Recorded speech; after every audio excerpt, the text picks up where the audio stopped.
Good morning my friends. देखिए आज हम आपको पढ़ाएंगे HRA, house rent allowance. Sir अगर दुनिया में सबसे सरल कोई चीज है तो कसम से ये HRA है। सर HRA होता क्या है कि मालिक द्वारा कर्मचारी को कुछ पैसे दिए जाते हैं कि भैया ले तू रह ले मकान लेके।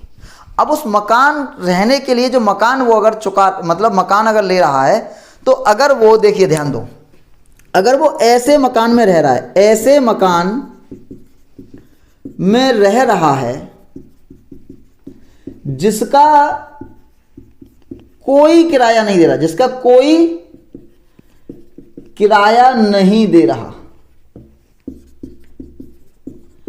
तो मिलने वाला पूरा HRA टैक्सेबल होगा। मतलब मैं यहां कहूं मिस्टर राहुल एक कंपनी में कार्यरत हैं, उनको इतनी वेतन मिलता है, इतना महंगाई भत्ता मिलता है, उनको इतना जो है HRA मिलता है 500 रुपये प्रति माह, और वो स्वयं के मकान में रहते हैं, तो वहां पर मिलने वाला जो HRA होगा पूरा का पूरा कर योग्य होगा। ये मैं आपको सवाल में बताऊंगा। लेकिन वो ऐसे मकान में रह रहा है जिसमें से जिसका उसे किराया देना पड़ रहा है, तो वहां पे हमको 3 कंडीशन देखनी पड़ेंगी। सबसे पहली कंडीशन है एक्चुअल रिसीव्ड HRA, मतलब उसको कितना HRA प्राप्त हो रहा है। दूसरा एक्चुअल रेंट पेड, मतलब उसने कितना वास्तविक में उस मकान का किराया चुकाया। -10% ऑफ सैलरी, मतलब सैलरी का मेरे दोस्तों 10%। 40% ऑफ सैलरी का 40%। इन तीनों में से यानी कि least of above is exempt, नीले डाल देना भाई, नीले मार्कर में।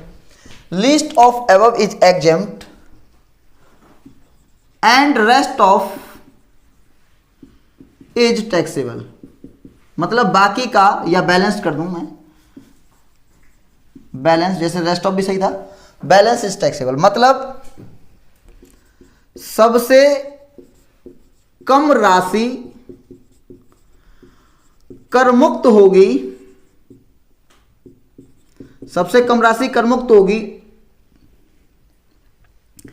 तथा मिलने वाले, छोड़ो, सबसे कम राशि कर मुक्त होगी, ये आपको देखना है, मैं आपको बता दूंगा, इसको भी कर दो। अब देखिए यहां पर एक और केस है कि सर 40 की जगह 50% ऑफ सैलरी लेते हैं। 50% ऑफ सैलरी किसके लिए? For metro city. और हमारे देश में मेट्रो सिटी कौन से हैं? चेन्नई,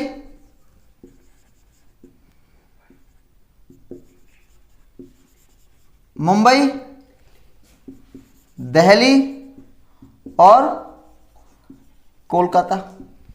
ये 4 हमारे क्या हैं बेटा? मेट्रो सिटी हैं। अगर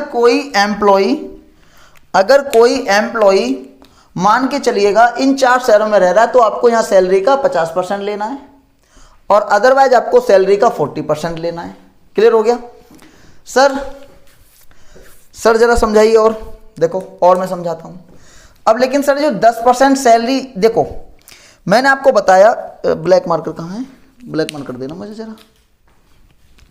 यहां पर मैं आपको हैशटैग सैलरी समझाता हूं।